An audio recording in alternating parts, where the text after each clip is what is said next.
Muito bom dia, boa tarde, boa noite. Está no ar o Entendo Nada Podcast, que é mídia streaming, e você ouve onde, como e quando quiser. Hoje nós temos um tema para lá de especial para tratar nesse episódio. É um tema que envolve mistério, que envolve literatura e envolve uma personagem e uma rainha, que é a chamada Rainha do Crime, que é a Agatha Christie. E eu já anunciei o tema aqui, porque o nosso convidado, eu vou anunciar um pouquinho mais à frente, mas antes eu tenho que chamar ele, o intrépido Luiz Rossi. Como diz o Flávio, bom dia, boa tarde, boa noite. Eu não pude participar da gravação, já vou falar aqui da entrevista, porque a minha internet hoje resolveu me deixar na mão. Eu vou bater a mão na mesa aqui. Não foi só a internet, não. O Google Meet me trollou hoje, tá? O Google Meet me trollou. Nunca tinha usado o Google Meet, então ele me derrubou, me trollou só porque a gente... Agora eu tô gravando no Skype, ó. No Skype tá indo que é uma maravilha. Minha voz tá bonita, tá vendo? O Meet, Google, eu vou derrubar você ainda, Google. Ai. Eu não ouvi a entrevista ainda, porque acabamos de gravar, eu não ouvi. Eu quero ouvir essa entrevista, tô doido pra ouvir, porque... Apesar, não sei se você fez a pergunta que eu coloquei lá, Flávio, que eu tenho um desvio de caráter, né? Que eu nunca li nada da Agatha Christie, né? Eu tenho esse grave desvio de caráter. E então eu ia fazer essa pergunta pro nosso entrevistado, né, perguntando por onde eu começo, né? E o interessante é que eu fiz essa pergunta depois que eu conversei com algumas pessoas que falaram: nossa, que tema legal. Eu falei: manda uma pergunta. Mas eu nunca li. Eu falei: pô, todo mundo acha o tema legal, mas nunca leu a da Christie, né? Eu falei: então vamos fazer essa pergunta pra todo mundo começar a saber por onde começar a ler, né? Porque, né? É isso, Flávio, é isso. E me disseram, dizem que você foi visto, olha, não sei, dizem que você foi visto aí fazendo bonecos de neve aí na cidade de Tiradentes. É fato? Sim, verdade. Eu acabei de fazer um boneco de neve de Chernobyl aqui na conjunção, no encontro da Hagia Bischoff com a estrada do Iguatemi. Ficou maravilhoso. Imagina. Ficou maravilhoso. Espero que não levem o boneco. É bem provável que aconteça nessa noite fria e desértica. Bom, você falou aí que não leu Agatha Christie, e é justamente isso que a gente ouve por aí. Muita gente gosta do tema, tem curiosidade, mas nunca chegou a ler. Então as pessoas acham legal até de ouvir falar. Mas esse episódio é para você que nunca leu, para você que leu, para você que conhece profundamente, conhece por cima, porque nós vamos entrevistar uma pessoa que é muito fã de Agatha Christie, é um grande pesquisador e provavelmente é a pessoa que mais entende de Agatha Christie aqui no Brasil. É o Tito Prates, o autor da primeira biografia em língua portuguesa sobre Agatha Christie. Então eu vou parar de enrolar aqui, vou parar de ficar falando, porque a gente trouxe o homem aqui pra gente ouvir. Ele tem uma agenda concorridíssima, ele faz lives sobre a Agatha Christie, além de ter uma carreira paralela, como você vai ouvir aí mais à frente, mas ele respondeu essa pergunta do Luiz, falou qual é o melhor livro da Agatha Christie, falou aqueles que ele não gosta tanto, que as pessoas não gostam tanto, falou qual o segredo para ela atrair tanta gente. Então a gente trabalhou aí, falou de uma gama de temas, vários temas, e a entrevista ficou muito legal. Para você que é fã, para você que quer ser fã, para você que não conhece, Tito Prates no ar. Bora!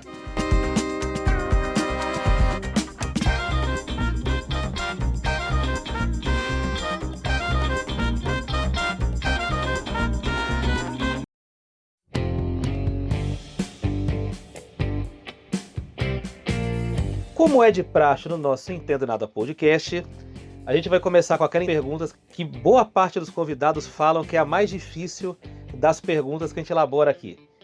Tito Prates, quem é você e o que você faz?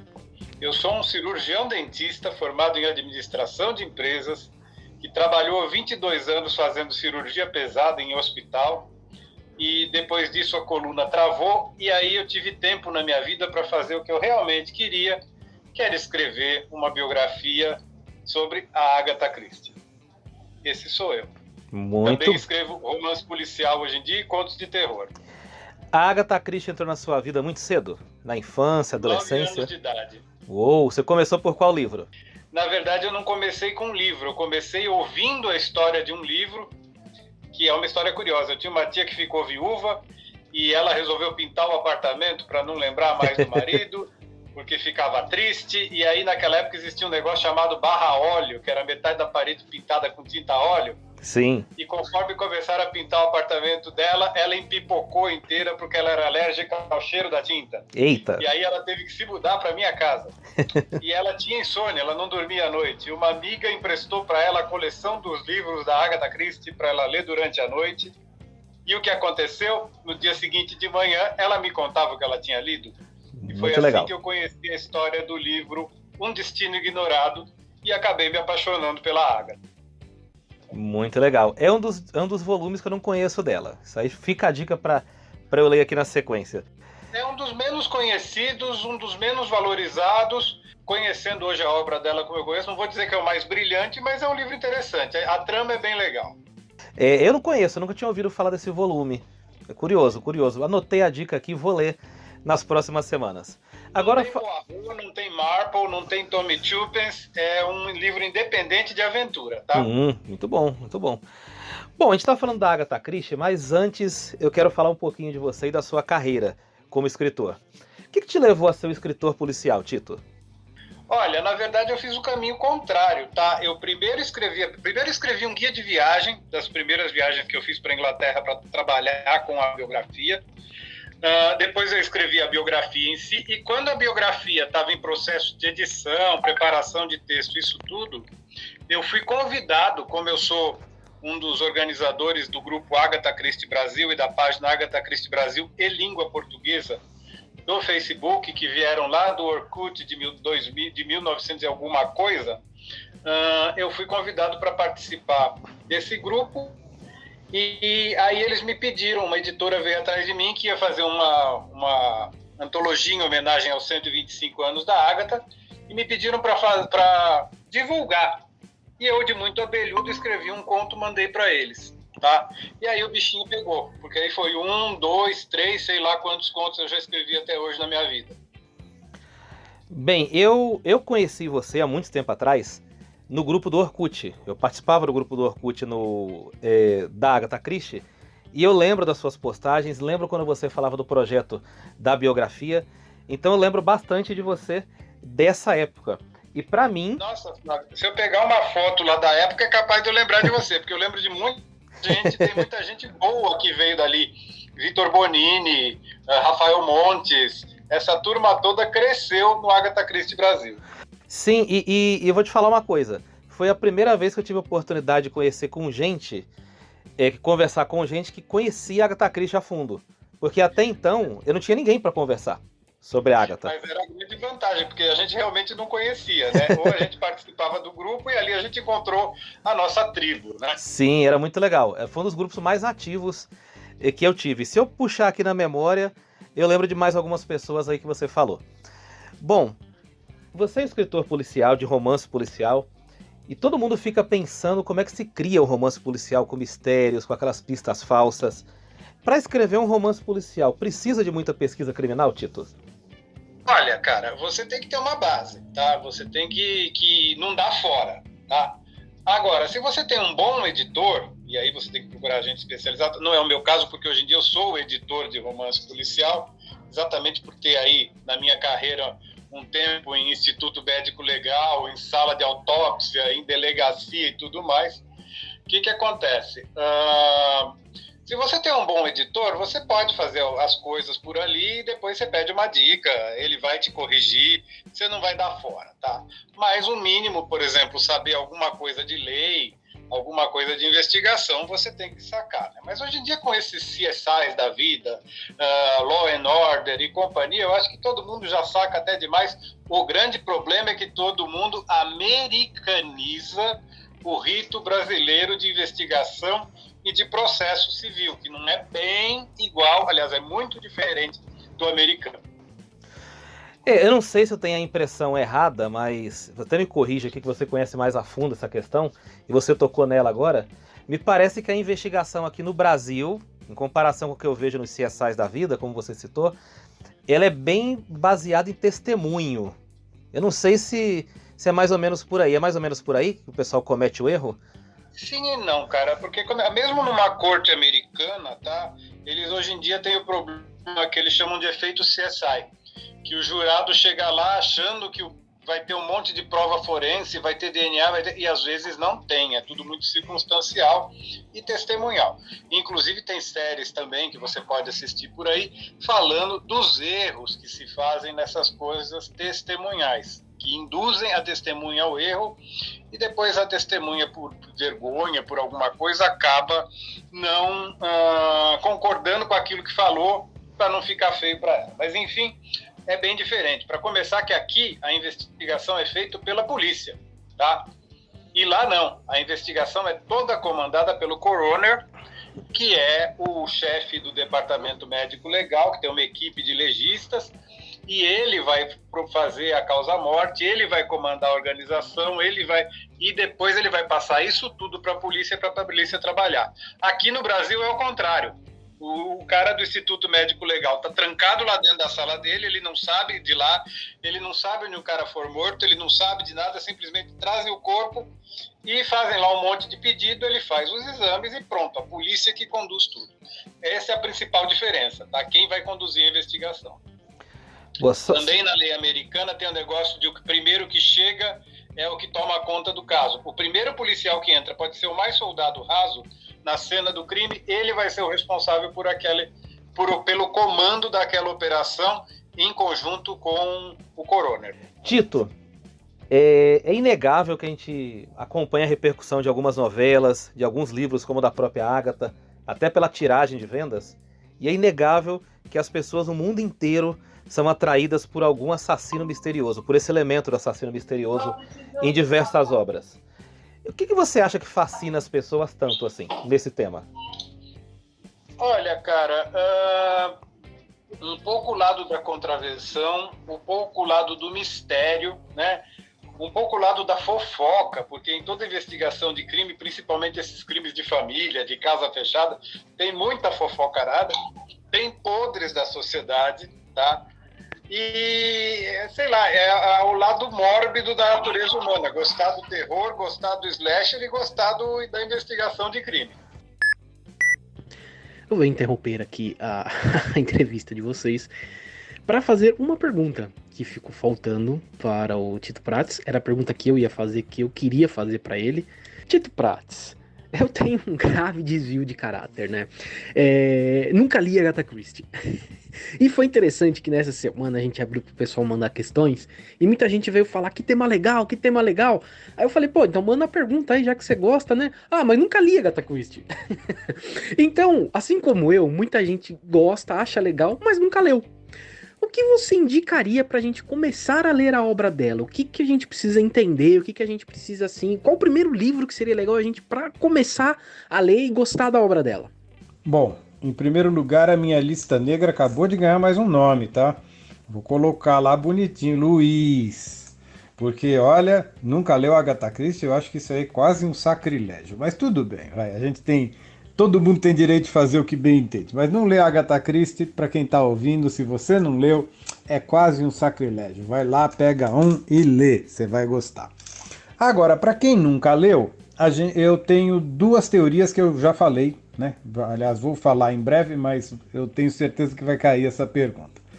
Mas vamos lá. Eu falo o seguinte, que eu não gosto de ir nos óbvios, tá? Todo mundo vai virar e falar os mais conhecidos, os mais famosos, aqueles que são indicados como os melhores. Todo mundo vai virar e falar, esse, aquele. Não vou citar nome para a pessoa não ficar tentada a ir de cara nos mais famosos, tá?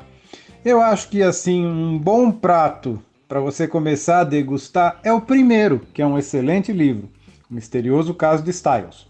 Então, tá aí a dica. Para quem nunca leu Agatha Christie, pega o primeiro, lá de 1920, escrito em 1916, O Misterioso Caso de Styles. Por que a Agatha é considerada a melhor escritora policial de todos os tempos? O que ela tem de diferente? Qual que é o diferencial dela? Duas coisas. Primeiro, a produção literária, que o Simenon tem mais livros que elas publicados, tá? Mas a genialidade, cara, porque o Simenon é tudo muito morno, é tudo muito dia a dia, é tudo muito fatídico, coisas que você, né? E a Agatha sempre forçou a mão naquela coisa do espetacular, né? Do final mirabolante. e também de ter um detetive dois detetives mais exóticos, tá? Do que os demais, que seria o caso também que garantiu um pouco o sucesso do Sherlock Holmes por ser aquela figura peculiar que ele é. Tá? E também a Agatha viveu ali um momento ela atravessou o Atlântico muito rápido, né? Levou a obra para os Estados Unidos, as obras foram serializadas antes de serem publicadas em livro, e cada vez que ela escrevia alguma coisa, o pessoal já sabia que vinha alguma coisa diferente de todo o resto e mirabolante, bombástico. E aí acabou dando no que deu, que ela acabou virando esse sucesso.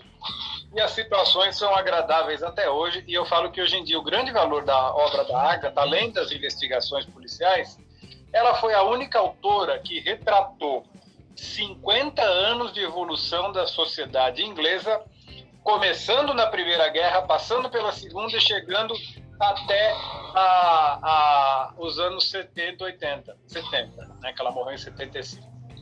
A Agatha, ela tem, pelo menos na minha concepção, uma qualidade que muitas obras de época têm, que é retratar as mudanças sociais de maneira muito sutil e como pano de fundo para uma grande história. Eu não sei Exatamente.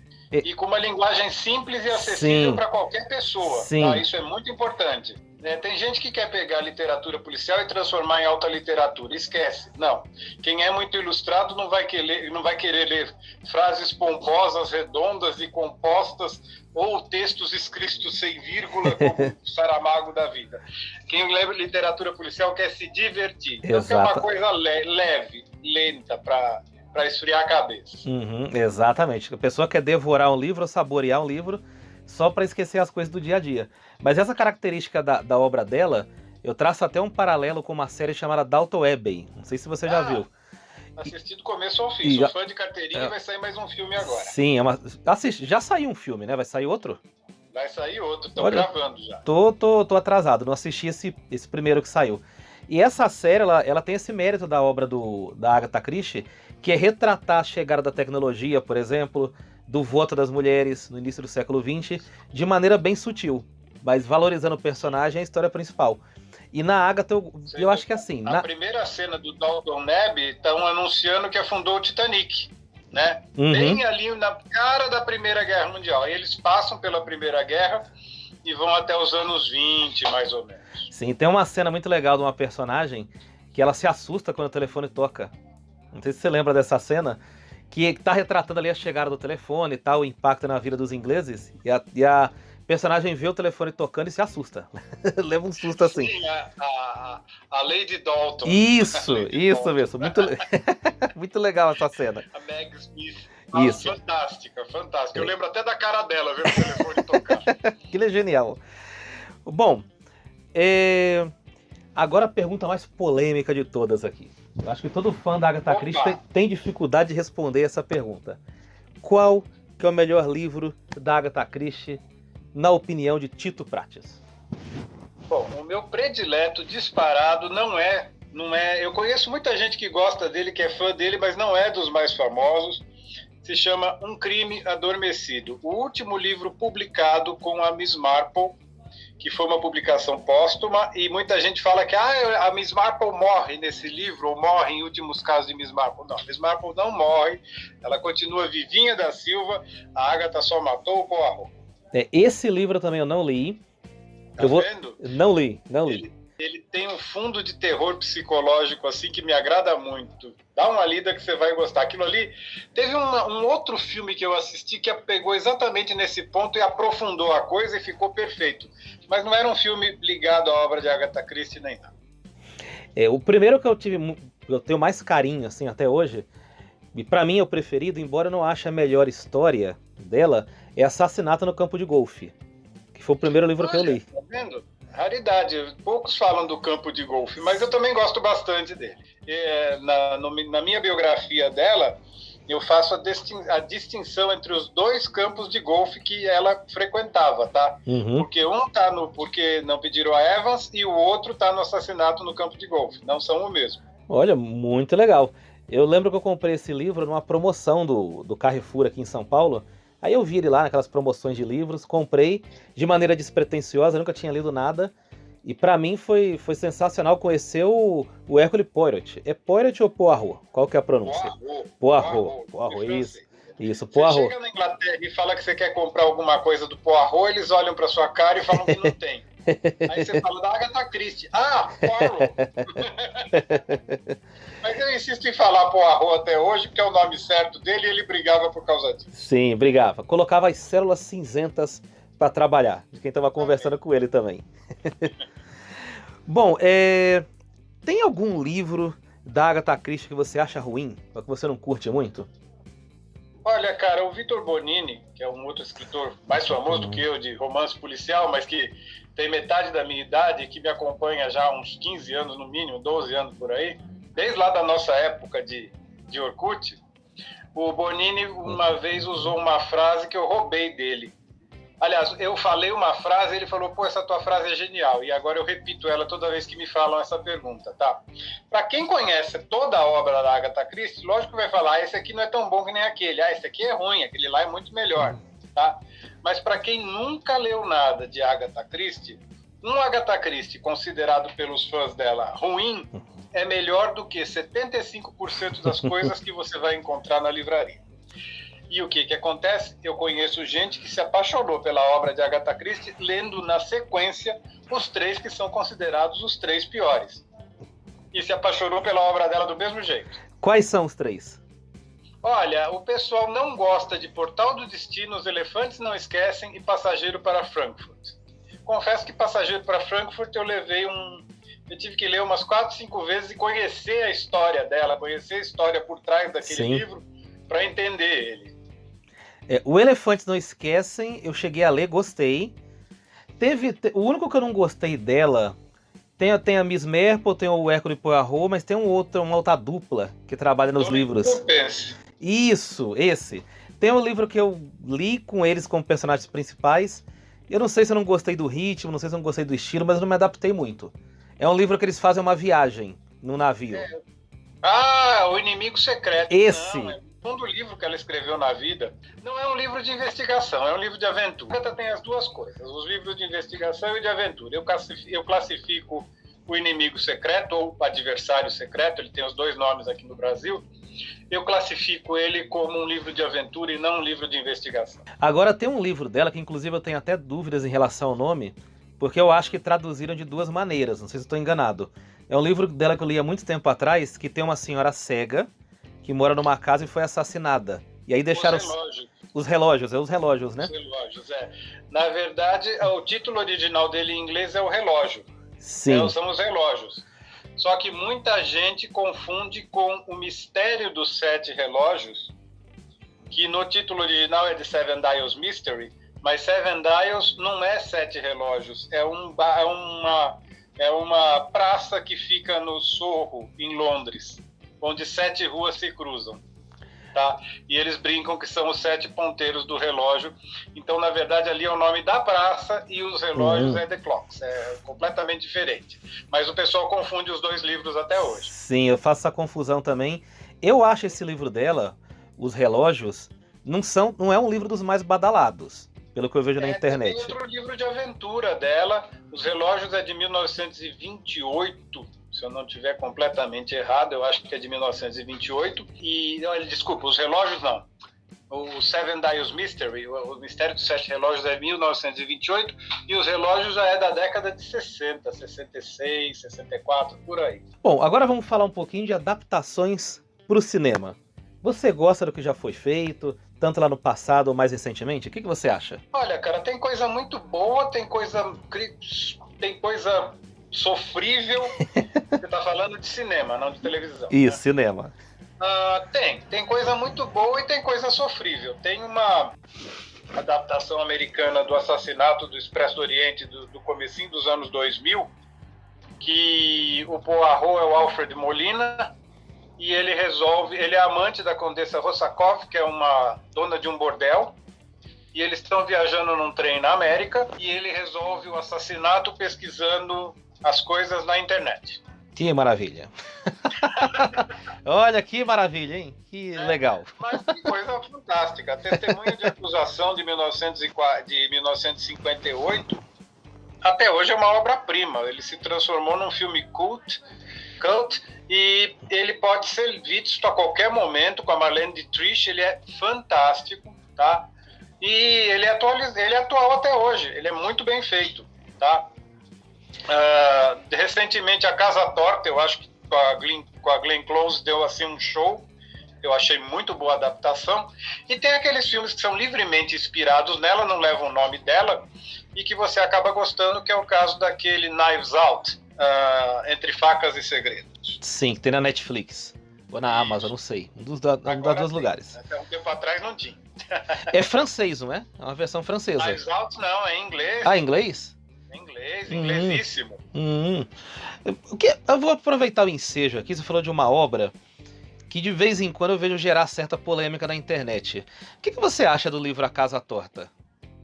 Eu amo A Casa Torta de Paixão. Para mim, ele é o meu segundo melhor livro. Ele é fantástico. Ele chocou o mundo inteiro quando ele foi escrito, tá?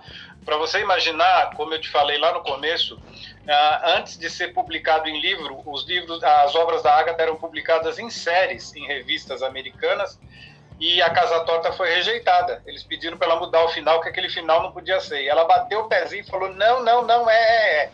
E hoje em dia você vê o final da Casa Torta, tem uma série de filmes aí, até com censura baixa, tratando exatamente com aquele plot, né? Sim. E eu acho bem legal. Eu gosto muito da Casa Torta, eu acho um livro perfeito. É o segundo melhor para mim da Agatha, disparado. Olha, para quem nunca teve a chance de ler o livro e tá ouvindo esse episódio aqui, eu não vou dar spoiler, evidentemente, mas ele tem um final assim diferente de tudo que tinha sido visto na literatura daquela época. Hoje, como... Oi, não foi bem aceito na época, não queriam publicar. E ela bateu o pé, não, vai porque vai. Não, e ela fez muito bem. Como o Tito disse aí na resposta dele, hoje em dia se vê muitos filmes com esse tipo de final. Mas há 50, 60, 70 anos atrás, foi uma ousadia tremenda dela, ela fez muito bem de bater o pé. Porque até hoje, você veja que a gente está aqui num podcast falando do final desse livro, de tão impactante que foi.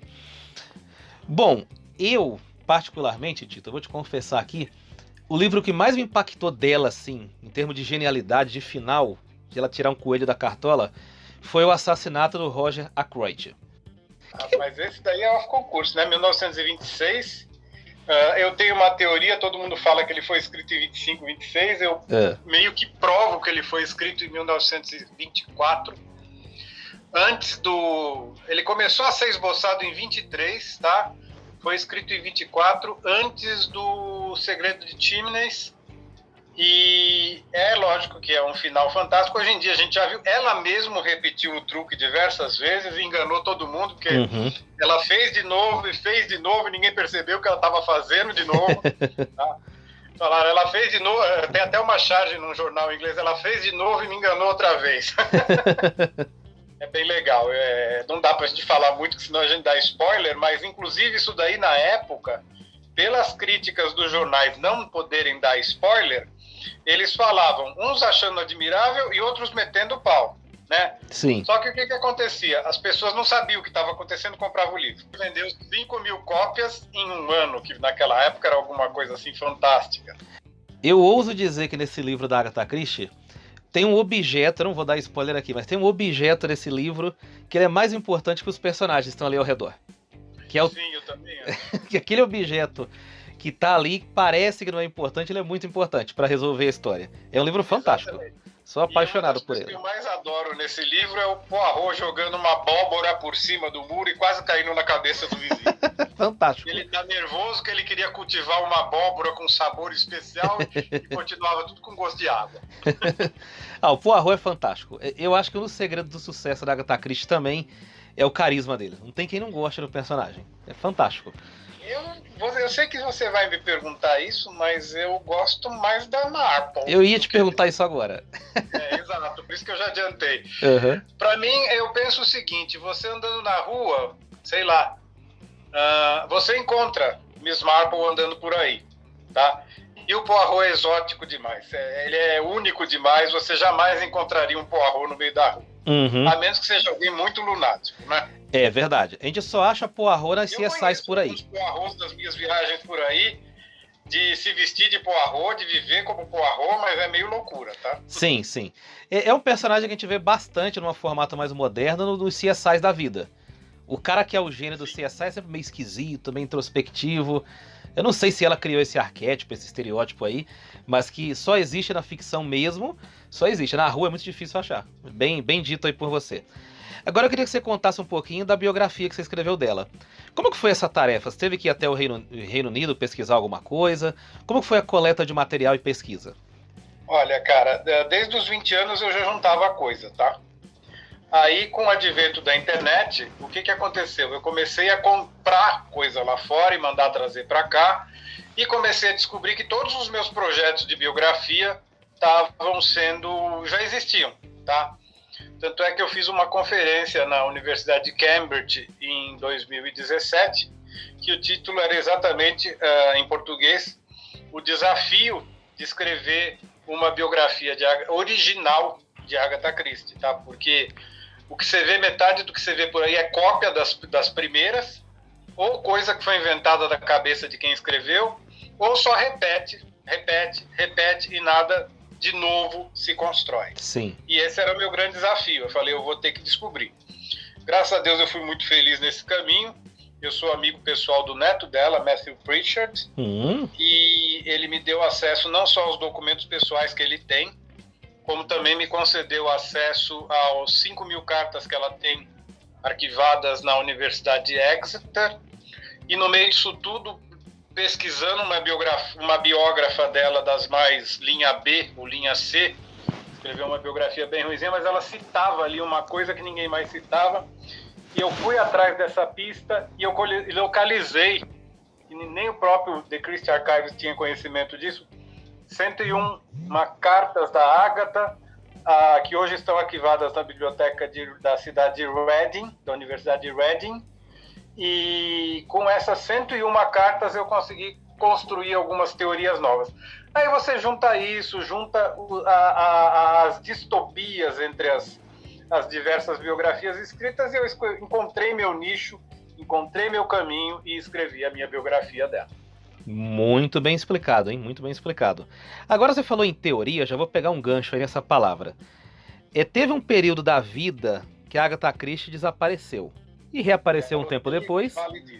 Oi? Ela odiava que se falasse disso, ela matava. E aí ela reapareceu um tempo depois, como quem não quer nada, e nunca deu uma explicação sobre o sumiço. O que você acha que aconteceu? Tem uma teoria? Ela deu uma entrevista em 28 de fevereiro de 1928, falando sobre isso. O que ela falou na entrevista? Olha, cara, eu não vou entrar em detalhes da entrevista em si. Existem 7 teorias propostas por biógrafos do que aconteceu. Uou. 2 delas, os próprios biógrafos que aventaram a hipótese disseram que só estavam comentando, mas que aquilo não podia ter acontecido. Então sobraram 5. Dessas 5 são vingança do marido, tentativa de suicídio, amnésia, golpe publicitário, e tinha mais uma. Que ela estava de saco cheio de tudo, querendo dar um tempo e sumir realmente. Tá bom. Cara, aí você vai pesquisar o que embasa cada uma dessas teorias. E o que chegou mais perto, que em 1926, o desaparecimento começou na noite de 3 de dezembro de 1926 e acabou no dia 14 de dezembro de 1926, tá? Desculpa, 11. Não, 11, 14, tá certo. Foram 11 dias subindo. O que aconteceu? Em 1926 não existia a Guerra do Vietnã, certo? Certo. Após a Guerra do Vietnã, os psiquiatras, que não eram nem uma coisa tão desenvolvida assim, eles chamavam de amnésia, ou de loucura, ou de qualquer coisa parecida, surgiram com um termo que se encaixa perfeitamente: síndrome do estresse pós-traumático. Tá? A mãe dela morreu em maio, ela teve assim a mãe era tudo na vida dela, ela ficou péssima, ela só chorava, ela não conseguia dar partida no carro, ela não conseguia escrever um bilhete, ela esqueceu como é que ela fazia a assinatura dela. Eu já vi isso acontecer com uma amiga minha, no momento de emoção esqueceu como é que fazia a própria assinatura, então não é mentira, tá? E o que aconteceu? Ela simplesmente surtou, porque além disso, Quando chegou em agosto, o marido desapareceu um mês e apareceu na frente dela. Me apaixonei por outro, quero divórcio porque você tá muito chata. Eita. Você tá deprimido e eu não gosto de gente assim. Você imagina, cara, você desmanchar um casamento, você ser uma divorciada em 1926 perante a sociedade? Pesado, naquela época era pesado. A sociedade já tendo evoluído um pouquinho. Era pesado. Bem pesado então, naquela ela época. Tudo e ela falou, quer saber, eu quero mais morrer, eu quero sumir. E deu um barato total lá na cabeça dela, ela pagou. Ela fala, não esqueci completamente o que aconteceu. Eu tenho algumas lembranças, por exemplo, de eu estar na estação do trem, não entender porque que eu estava suja de sangue, não sabia para onde eu estava indo, aí eu vi um cartaz, estava escrito Harrogate, eu lembrava que eu estava programando uma viagem para York, né? Harrogate é em Yorkshire. Ela entrou no trem e foi. Eu acho que é isso que eu estou fazendo. E depois apagou de novo, acordou no dia seguinte no hotel, onde é que eu estou? Quem eu sou? O que eu estou fazendo aqui? Como é que é meu nome? E ela fala, e você acompanha aí registros mais íntimos dela, ela morreu sem saber o que aconteceu na maior parte do tempo, pelo menos dos 5 primeiros dias daqui. Olha, eu vou te falar, eu não imaginei que eu ficaria triste com a resposta sua aqui nesse podcast, porque eu não conhecia esse lado da vida dela. Eu conheço pouco da biografia dela. Fiquei triste de ouvir, como fã, fiquei triste de ouvir, porque a gente tem aquela aura que o escritor é um cara ali abençoado, um cara superior, que tá ali sempre digitando, sempre escrevendo na época dela, sempre sendo inspirado. Mas não, tem um ser humano ali por trás. Claro que a gente sabe que tem um ser humano, mas a gente não conhece os detalhes, né? E eu não imaginava que ela tinha passado por tudo isso num período tão curto de tempo. Eu imagino o que foi. Em 1926, apesar de já trabalhar profissionalmente, já ser uma profissional, de ter despesa de casa para dividir com o marido, isso tudo, apesar dela não falar isso também, ela, na cabeça dela, ela era esposa do marido dela, ia ter sempre o marido cuidando dela e ela ia ser a dona de casa que se divertia escrevendo livro, tá? E, de repente, ela teve que se reinventar. E esse processo de reinvenção levou todo um ano, tá? Sim. Não só o ano de 1927 inteiro, como até um pouco de 28, até que ela chegou e falou, quer saber? Eu não preciso desse cara, eu sou Agatha Christie. E aí ela abre a porta e fala, eu sou eu, vai embora, some, não quero mais saber. Chuta o pau da barraca e se transformou nesse ícone que a gente conhece. E fez muito bem, dona Agatha, fez muito bem. Hoje a gente tá falando aqui de você no podcast, depois desse chute no pau da barraca.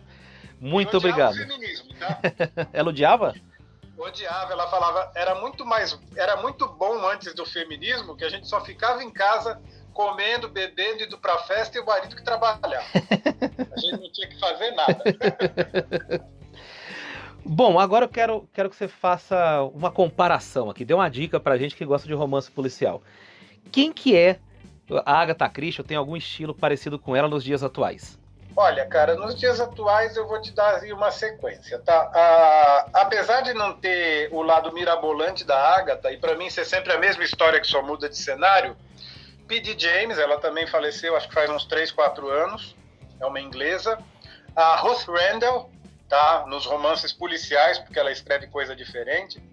No Brasil tem uma criatura fantástica, eu amo ela de paixão, Vera Carvalho Assunção, tá? Sim. Escreve bem na linha da Agatha, apesar de ter uma pegada meio hot em alguns livros dela, mas ela também tem um detetive que lembra muito o detetive da J.K. Rowling, com o nome de Robert Galbraith, que ela escreveu alguns livros policiais com pseudônimo masculino, só que eu descobri que a Vera criou o detetive dela antes da J.K. Eu até brinco, gente, a J.K. lê perfeitamente português porque ela morou, tipo, um período, alguns anos na cidade do Porto, né?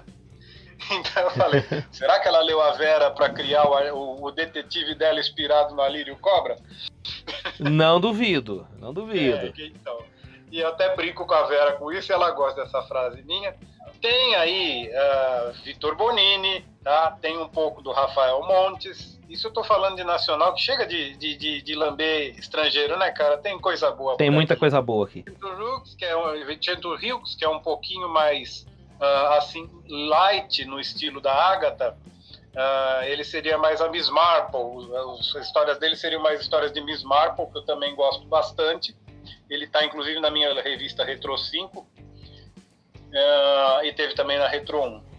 É um cara que eu gosto bastante também. Gente, por favor, vamos valorizar escritor nacional, que tem muita coisa boa aí.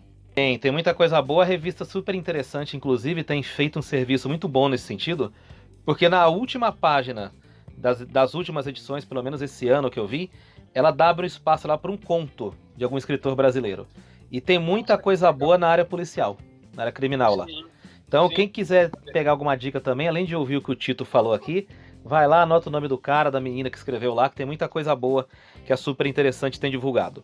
Sensacional, Tito Prates. Eu quero agradecer de coração pela entrevista. Sei que sua agenda é mega corrida, mas você era um cara que eu queria entrevistar há muito tempo, porque desde o Orkut eu acompanho suas postagens, seus trabalhos. Eu sou fã da Agatha Christie, também sou fã do seu trabalho. Então, obrigado mesmo por ter falado com a gente, ter dado essa entrevista. Para mim foi fantástico, foi um prazer inenarrável para mim. Flávio, muito obrigado. Obrigado a vocês pelo convite. Foi um prazer estar aqui. Querendo é só chamar que eu venho, eu dou um jeito, que nem hoje. Calhou essa semana de eu ter coisa ontem, coisa hoje, coisa amanhã. Sexta eu nunca programo coisa porque é o dia que eu trabalho fora, né? E segunda, às vezes eu tô meio na contramão, mas eu posso até ajeitar. Mas precisando, só chamar, venho com o maior prazer e feliz falar da Agatha, ou falar de romance policial, um pouquinho do terror, ou o que vocês precisarem, eu tô por aqui.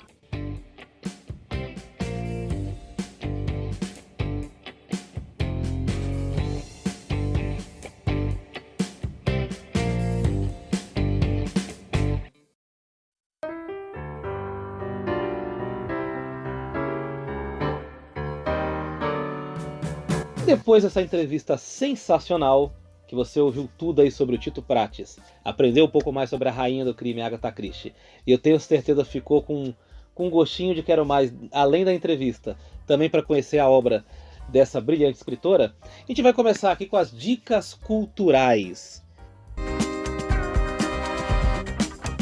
Dicas culturais. Tito Prates, qual é sua dica cultural? As séries policiais espanholas. Boa, quais são? Quais nomes você pode indicar pra gente? Tem um monte, tem um filme chamado El Contratiempo. Tem Genial, série, genial El esse filme. Contratiempo. Tem as séries policiais espanholas, também vou te dizer, tá? Tem coisa polonesa boa, tem coisa finlandesa boa, tem coisa francesa boa. Hoje em dia eu pego série americana e falo, ai, como é fraca, como é tudo lugar comum. Tá? Eu gosto dessas séries policiais que são de países estranhos. Até da Turquia a gente encontra coisa legal. A Argentina também tem umas coisas bem legais. Sim, a Argentina tem muita coisa legal, inclusive em filme, tá? Eu assisti um longa paraguaio que eu adorei, nunca imaginei que fosse bom. Falei assim, só tá passando isso, vou assistir isso. Assisti o filme inteiro, muito bom. O Segredo dos Seus Olhos é argentino ou espanhol? Não sei se você já viu esse filme. O Segredo dos Seus Olhos, Isso. Eu acho que é... Tá, ele tem um nome diferente, eu assisti com um nome diferente, mas ele é espanhol. É espanhol, muito bom. É espanhol. Muito bom. Inclusive tem uma cena dele num estádio de futebol, na Argentina, que é maravilhosa aquela cena. É sensacional, das coisas mais bonitas que eu já vi no cinema. Ouvido Tito Prates, vamos ouvir a dica agora do não menos importante, Luiz Rossi. O que você trouxe pra gente hoje, Luigi? Então, pra variar, não é Chaves e Chapolin, que eu sempre falo de Chaves e Chapolin aqui, mas é de outra série que eu sempre falo aqui, né? Que é Doctor Who. Tem um episódio, Doctor Who, que inclusive na entrevista foi falado, né? Que é sobre o misterioso sumiço de Agatha Christie, né? A gente fez essa pergunta na entrevista, porque ela ficou desaparecida por uma semana, um pouco mais de uma semana, alguns dias mais de uma semana, uns 8, 9 dias, né? Ela ficou desaparecida. Ninguém sabia onde ela estava, ninguém sabia o que aconteceu, só encontraram o carro dela, parado num lugar vazio, sem ninguém imaginava, todos achavam que ela tinha se matado, alguém achou que tinha matado ela, mas ninguém achava corpo, ninguém achava nada. Até que ela foi encontrada no hotel, viva, muito bem, só um pouco desorientada, mas estava no hotel curtindo lá e todo mundo falou que ela estava bem e tal. Até hoje não se sabe o que ela fez nesses dias, ela nunca falou em vida, ninguém sabe. No hotel também ninguém falou muita coisa, só falaram que ela chegou em tal dia, mas não foi no dia que ela desapareceu, então não se sabe o que aconteceu. E o Doctor Who usou essa história para fazer um episódio. É o episódio O Unicórnio e a Vespa. É o 7º episódio da 4ª temporada. E é bem interessante, porque, claro, o Dr. Who coloca ET no meio, né? Coloca um monte de coisa lá. Eles explicam esse sumiço dela como uma questão, assim, digamos, um sci-fi, né? É muito bom esse episódio, é muito legal. Que tem um mistério, claro, tem um assassinato no meio também, claro, tem que ter. E é muito legal. Eu recomendo que, se você não conhece Dr. Who, assim, tente pegar esse episódio aí. Assista esse episódio, pra quem curte aí a Agatha Christie e tal. Vai gostar, e vai gostar de Dr. Who também, tá?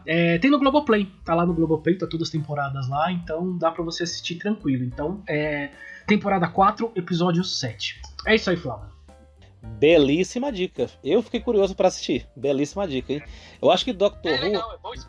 Dr. Who eu não assisto, mas ele tem um mérito, pelo que eu ouço você falar assim, de misturar várias coisas. Ele consegue abordar vários assuntos além de história, elementos do pop, Agatha Christie. Eu acho que esse é o grande mérito da série, só de ouvir aqui. Eu ainda vou tirar um dia pra assistir, porque o maior número de dicas que o Luiz deu aqui nesse programa, desse podcast, foi sobre Dr. Who. E eu só assisti em pedaços. Agora, o meu pai gosta pra caramba. Meu pai adora. Meu pai gosta. Meu pai, ele assistia... Eu não sei se tem mais de uma versão, mas ele assistia que passava na Cultura.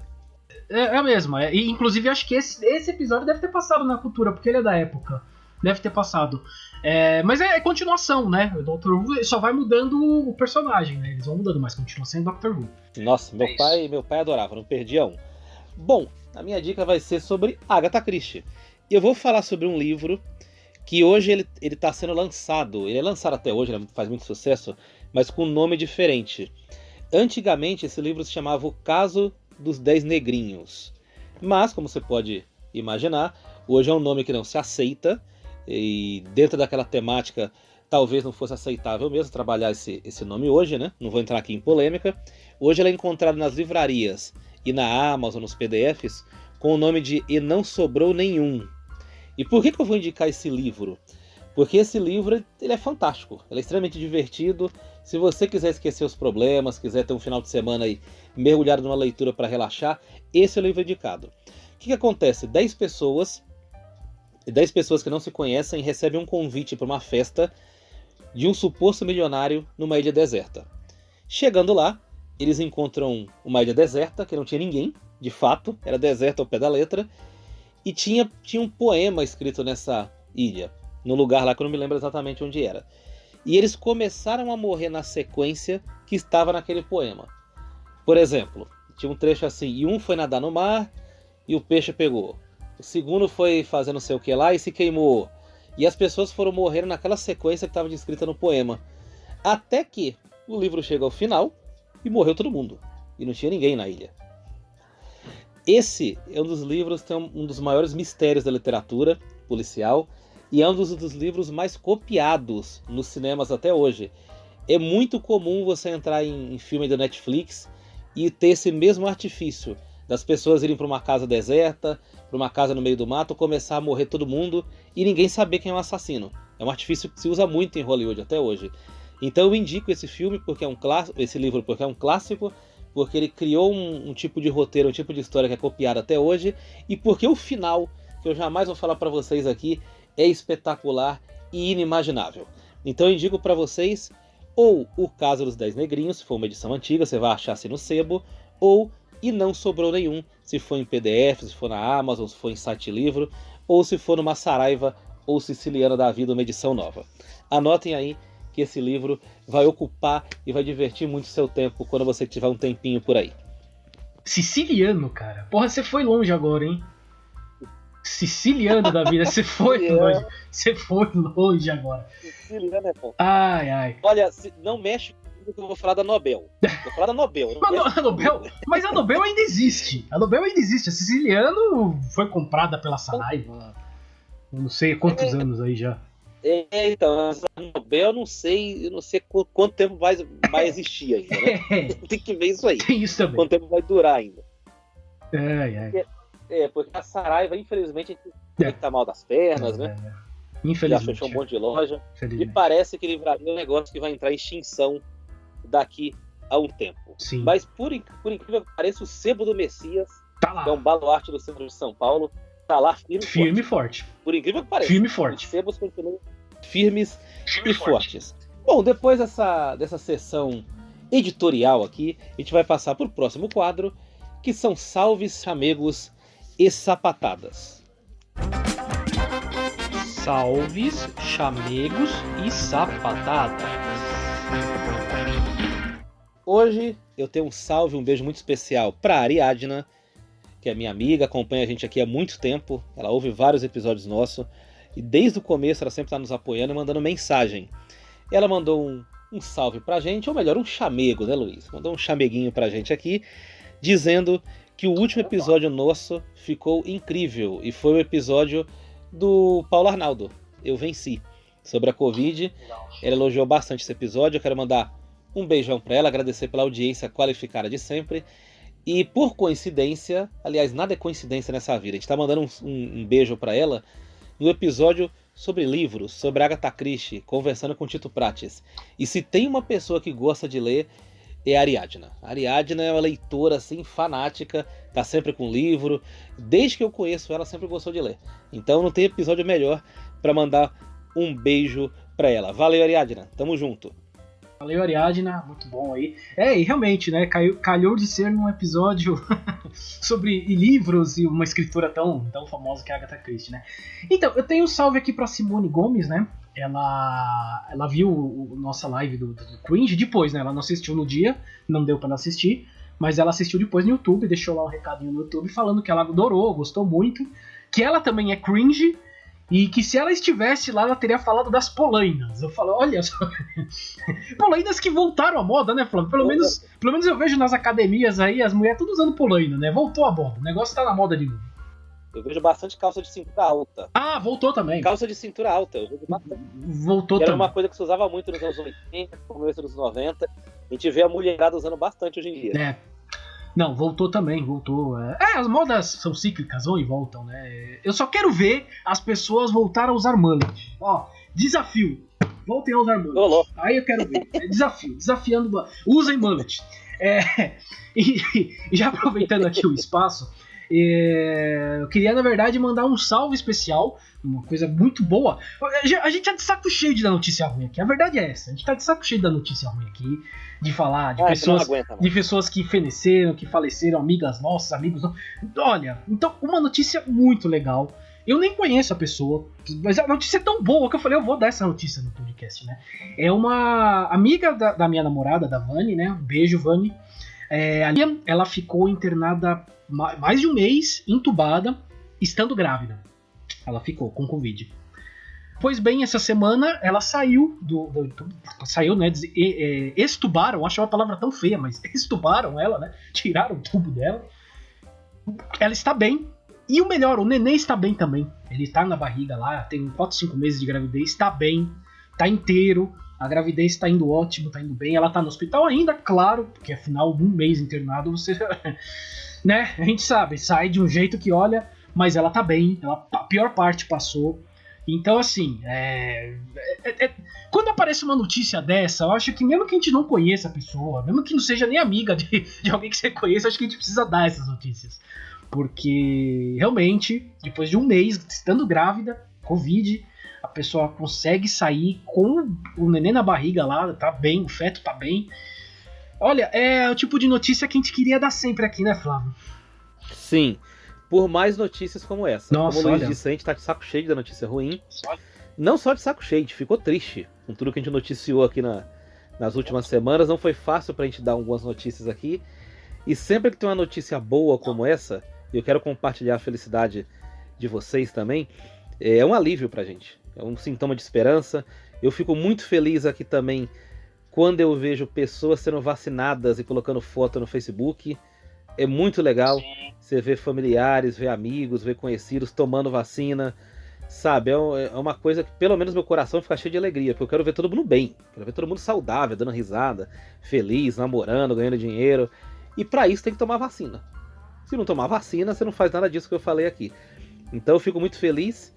Eu quero deixar um salve especial aqui, e um salve e um chamego ao mesmo tempo, porque essas pessoas merecem, para os meus pais, que nesse dia 24 de junho fizeram 41 anos de casados. Eu quero mandar